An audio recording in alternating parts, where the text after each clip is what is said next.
Բարև ձեզ։ Արևմտյան Հայաստանի հեռուստաընկերության հերթական լուրերն են։ Նախագահը կնախազգուշացնե. մեր իրավունքները պիտի պաշտպանենք մինչև վերջ։ Բաքվի պահանջները հայ ժողովրդի նկատմամբ միայն տարածքային չեն։ Իշխան Սաղաթելյան։ Թուրքը կմնա թուրք։ Վանաձորցի։ Հանրային պահանջ կա, ստիպված եմ երթալ փողոցային պայքարի, նշտե Իսկանդարյան։ 116 տարի հետ վերահրատարակված է Գրիգոր Զոհրաբի քրեական իրավունք աշխատությունը։ Մեկ ընտանիքի պես կապրինք այստեղ, այնջար մուսալերցնելու հանգրվան։ Լղիմ եւ Նախիջևան, անվանումներու իրավաքաղաքական խնդիրը, Աշոտ Հարությունյան, Պիպերտաբուր։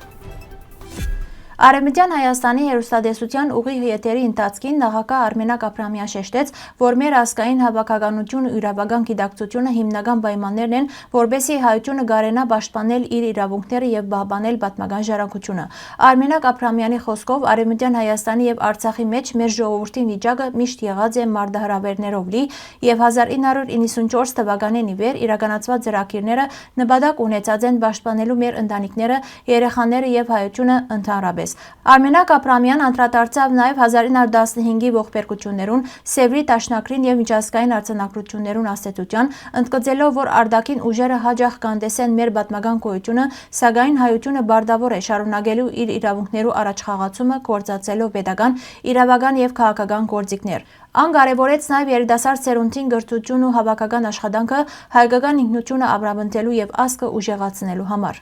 Այս մոդեցումը կփաստե, որ հավաքական իրավապաշտպանությունը ու պատմական հիշողությունը պիտի մնան ազգային ինքնության ամուր հիմքեր թե Արևմտյան Հայաստանի, թե Արցախի բարակային։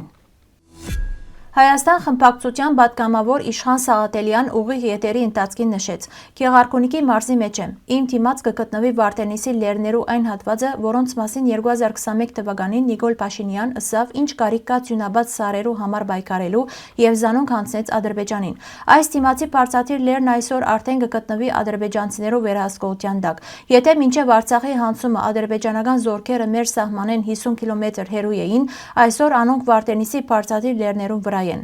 Իմ դիմաց Սևանալիչն է, որու նկատմամբ Ադրբեջանը պահանջներ կներկայացնե։ Այս վիճակին հասած ենք ներկա գործող իշխանության գործունեության եւ քայլերուն հետևանքով։ Անգամը եւս կուզեմ հիշեցնել, որ Ադրբեջանի պահանջները հայ ժողովրդի նկատմամբ միայն տարածքային չեն։ Անոնց խնդիրը առհասարակ մեր հայկական ինքնության հետ է։ Իսկ հայկական ինքնության դեմ պայքարող հիմնական գործիքը ներկա Նիկոլի վարչակարգն է, որում վերարտադրությունը պետք է կանխել։ Վանաձորցի քաղաքացիմը կշեշտե, որ Հայաստանի եւ դարաձաշրջանի անվտանգության հարցերուն մեջ պետք է բահել ամենապակ եւ զգուշավոր դիրքորոշում, ընդգծելով. Թուրքը կմնա թուրք, վստահել կարելի չէ, իսկ պայմանավորվածություններուն դակ պետք է մեծ հարցական դնել։ Այս քննադատականը վերջին օրերուն հասարակական քննարկումներուն կարևոր բաղադրիչ դարձած է, ուժեղ արձագանք արձանագրելով թե ընկերային ցանցերուն մեջ, թե շրջակա երկիրներու քաղաքական շրջանակներուն մեջ։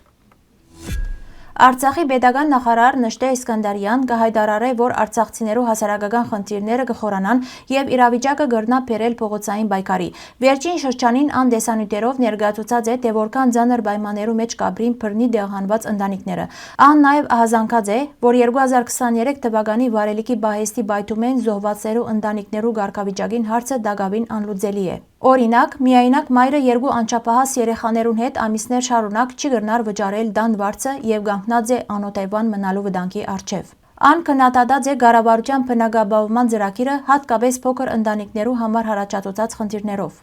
Ան նշած է նաև քաղաքացիության հարցը։ Արցախցիները ոչ միշտ կդիտվին Հայաստանի քաղաքացիներ, իսկ քաղաքացիություն ստանալու գործընթացը բարդացած է եւ այժմ արցան ցեվաչափով է։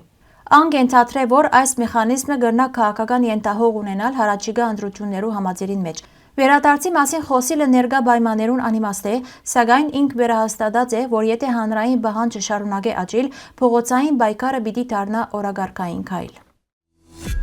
Օսմանյան շրջանի Արևմտյան Հայաստանի նշանավոր հայ իրավապան, գրող եւ քաղաքական գործիչ Գրիգոր Զոհրաբի 1909 թվականին հրատարակված քրեական իրավունք աշխատությունը 116 տարի հետ վերահրատարակված է համարվելով Օսմանյան թուրքական քրեական իրավունքի հիմնարար ուսումնասիրություններեն մեկը։ Գրիգոր Զոհրաբ դասավանդած է Գոստան Դոբորսո իրավապանական բաժնին մեջ եւ եղած է Օսմանյան խորհրդարանի մեջլիսի Մեբուսանի պատգամավոր։ Անոր դասախոսություններուն հիման վրա գազմված գիրքը ոչ միայն ուսումնական ցերնարգ է, այլև կարևոր աղբյուր ժամանակակից քրեական իրավունքի ձևավորման համար։ 1891 թվականին Զոհրաբ հանդես կուքար պաշտպանական իրավունքի ապրապնդման օգտին, շեշտելով, որ մեղադրյալը պետք չէ դատվի առանց փաստաբանի, իսկ անհրաժեշտության բարակային պետությունը բարտավոր է ապահովել անվճար պաշտպանություն։ Ան նաև զսկուշացուցած է, որ դատավորական վերահսկողությունեն դուրս դիազորությունները կրնան վտանգել արդար դատականությունը։ 1906-ին Աբդուլհամիդ II օրոք Գրիգոր Զոհրաբին արգելվեցավ փաստաբանական գործունեություն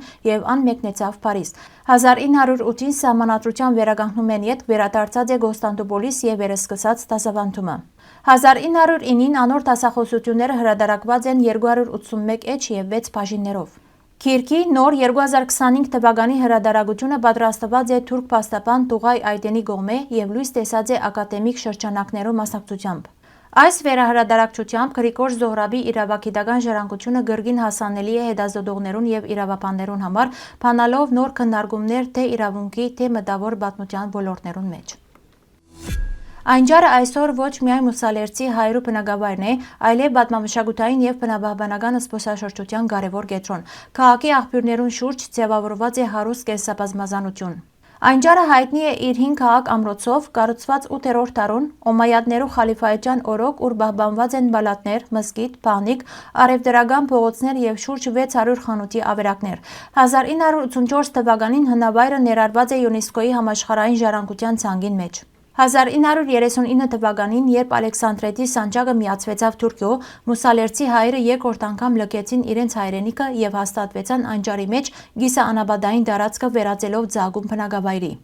Անջարի մեջ կգործե մուսալեր Անջարի ազգագրական թանգարանը, ուր կբահվի մուսալերցիներու արժեքավոր մասունքներ, հին աստվածաշունչ, գենցաղային իրեր եւ մուսալերան հերոսամարտի փրկության սպիտակ դրոշը կարմիր խաչով։ Թանգարանը բացված է 2019 թվականին նվիրված հերոսամարտի 18 նահատակներու հիշադակին։ Մշակութային կյանքի կարևոր կետրոն է նաև քանդակագործ եւ նկարիչ Վարուժան Մարտիրյանի տուն թանգարանը, բացված 2024-ին։ Այնջարը հատկապես կկենդանանա սեպտեմբերին, երբ կնշվի մուսալերան հերոսամարտի դարեդարձը։ Այսպես Այնջարը դարձած է ոչ միայն աբաստան, այլև ինքնության, հիշողության եւ մշակութային շարունակականության խորհրդանիշ, վայրը, ուր պատմություն ու ներկան կմիահյուսվին մեկ ընտանիքի պես ապրող համայնքի կյանքին մեջ։ Լեռնային Ղարաբաղի ինքնաբար մարզը ձևավորված է 1923 թվականին Խորհրդային Միության ազգային տարածքային քաղաքականության ծիրին մեջ։ Անոր հիմքը կկազմեր Կովկասյան բյուրոյի 1921 թվականի հուլիս 5-ի որոշումը, որով Լեռնային Ղարաբաղը մնաց Ադրբեջանի ԽՍՀ գազմին մեջ լայն ինքնավարություն խոստումով։ Սակայն Լեռնային Ղարաբաղի ինքնաբար մարզ անվանումը չէր բարունակեր որևէ ազգային ինքնության հստակ արտահայտություն, հակառակ այն իրողության, որ բնակչության ճնշող մեծամասնությունը հայեր էին։ Նույն սկզբունքը գիրառվեցավ նաև Նախիջևանի բարակային։ 1924 թվականին ստեղծվեցավ Նախիջևանի ինքնավար խորհրդային սոցիալիստական հանրապետությունը, նույնպես ադրբեջանական մանդատի ներքո։ Ուշագրավ է, որ թե Լեռնային Ղարաբաղի, թե Նախիջևանի անվանումներուն մեջ բացակայ էր դարածներու պատմական ազգային բնույթի հստակ արտահայտումը, մինչդեռ երկու տարածաշրջաններն ալ թարեր շարունակ ունեցած էին հայ բնակչության զգալի ներկայություն եւ հարուստ մշակութային ժառանգություն։ Նախիջևանի ղարքավիճակը լրացուցիչ կերպով ամրագրվեցավ միջազգային պայմանագրով, Մոսկվայի եւ Գարսի պայմանակիրներով, որոնց համաձայն անջանցվեցավ որպես Ադրբեջանի հովանավորության ներքո գտնվող ինքնավար միավոր։ Սակայն նույնիսկ այս պայմանակիրներու մեջ հարցը ձևակերպված էր որպես տարածքային պատկանելիության խնդիր եւ ոչ թե որպես ազգային ինքնորոշման իրավունքի իրագործում։ Հետագային միջազգային իրավունքի մեջ ամրագրվեցավ ժողովուրդներու ինքնորոշման սկզբունքը Միացյալ Ազգերու գազམ་ագերբության կանոնադրության առաջին հոդվածի 2-րդ կետով եւ 1966 թվականի միջազգային դաշնակիրներով։ Սակայն խորհրդային շրջանին ձևավորված վարչադարածքային անվանումները կառուցված չէին ազգային ինքնուրույնության դրամապանությամբ, այլ քաղաքական փոխզիջումի հիման վրա։ Հարգելի հայրենագիտներ, նույն ամբողջությամբ կարելի է գարտալ մեր պաշտոնական կայքեն։ Պիպերտաբուրը բար սննդարար եւ շատ համեղ գյուղական ապուրմն է, որ հարմար է ամբողջ ընտանիքին համար։ Ան կհամեմվի կարմիր եւ սև բղբեղով, որոնք ապուրին կփոխանցեն թարմություն եւ հատուկ հայկական համ։ Պիպերտաբուրը լավագույն կերպով կմատուցվի թարմ հացով կամ խմորեղենով եւ կրնա ծառայել որպես ճաշ կամ ընթրիք։ Ան հայկական գյուղական խոհանոցի իրական խորհրդանիշն է, բարձ, սննդարար եւ սիրով պատրաստված։ Պատրաստման եղանակին ծանոթանալու համար կխնդրենք այցելել մեր պաշտոնական կայք։ Հարգելի հայրենագիտներ, այսօրվան համար այսքան էինք նախատեսած։ Շնորհակալություն ձեր ուշադրության համար։ Լավ մնացեք։